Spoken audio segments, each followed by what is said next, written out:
আমরা খুবই ভুল করেছি কোরআন না বুঝে। গতকাল আমি যুবকদেরকে থ্যাঙ্কস দিয়েছি, মনে আছেন আপনাদের?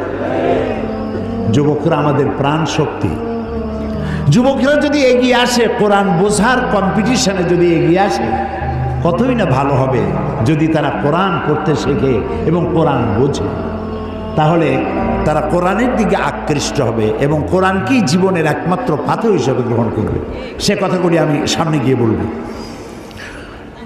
তো আল্লাহ তাআলা বলছেন যে এই কোরআনের মধ্যে শুধু নামাজ রোজা হজ যাকাত না, আমি গতকাল বলছিলাম মনে আছে আপনাদের, যে শুধু নামাজ রোজা হজ যাকাত হইলে শুধুমাত্র 1 পারা বা 2 পারা কোরআন শরীফ নাজিল করলেই হইতো, 30 পারা নাজিল হইল কেন? এই কথা তো মাথার মধ্যে ঢোকা উচিত আমাদের। যেহেতু চিন্তা করি না তাই মাথার মধ্যে ঢোকে না, চিন্তা করলে তবে না ঢুকবে।